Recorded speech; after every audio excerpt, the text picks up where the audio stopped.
There's a lot of confusion about what wax to use on what product. Say you just spent $400 on a new pair of boots or $200 on a jacket.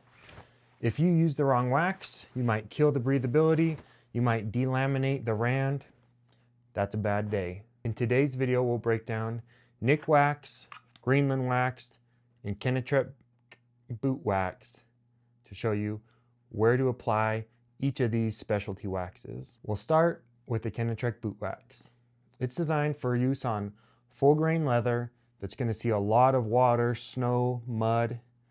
It's specially formulated with a mix of vegetable oils and beeswax to not delaminate the rand here. You want to use this, like I said, for this heavy duty full grain leather where breathability is not the most important factor. You want this to be waterproofing. This is a hybrid conditioner and waterproofer, so it penetrates into the grain of the leather and seals it up. You don't want to use this on a boot with, say, a Gore-Tex lining because it kills all breathability. For this type of boot, you'll want to use the Nikwax. This is a water-based wax, which is specially formulated for use on modern hybrid boots, something with some Gore-Tex and leather, and won't delaminate the rand. If you use a cheap, unspecific wax, you could delaminate this.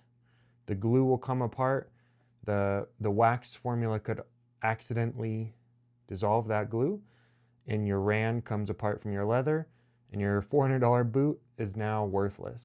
This Nikwax is water-based. It's also used for smooth leather, like gloves, or the hybrid boot with some Gore-Tex and modern materials.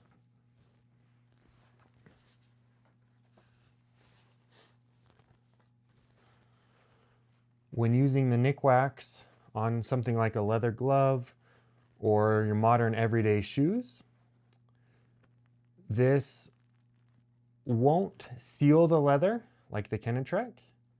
This material actually binds onto the leather grains and creates water beading, but still allows air to pass through for some breathability, which in a lot of things you'll want so you don't get too sweaty. The third type of wax we'll talk about is this Greenland Wax. This is the Fjällräven Greenland Wax, and it's designed for cotton and canvas material.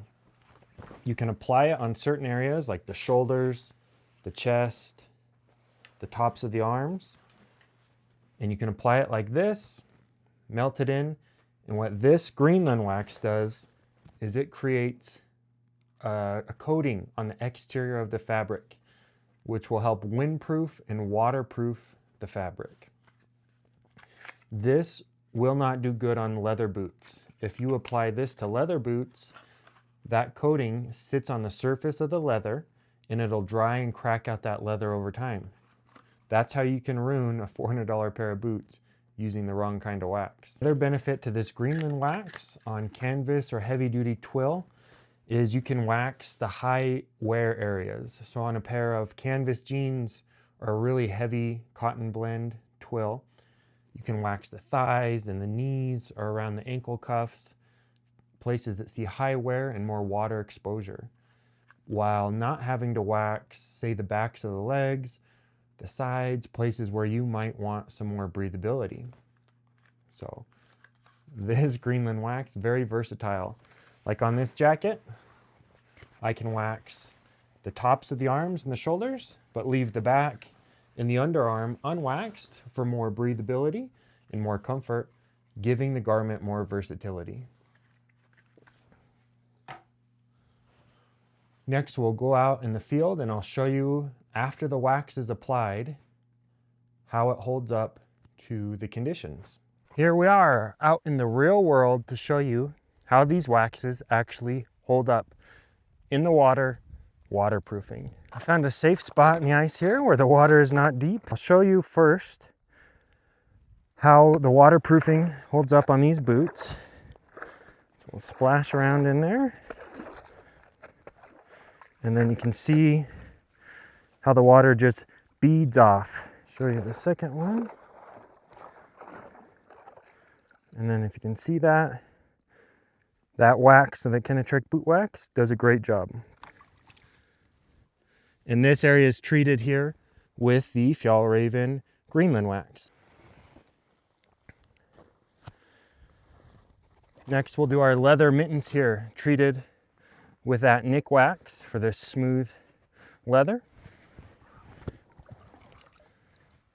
You can see it beads off nicely, doesn't soak in. I treated the entire leather glove. Obviously you're going to use these in wet, cold conditions.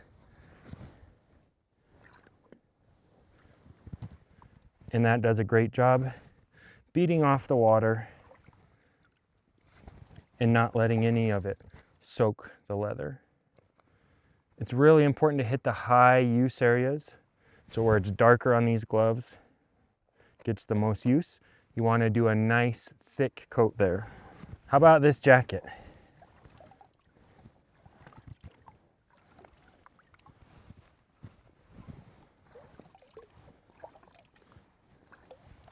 That wax is doing a great job of preventing the water from soaking in.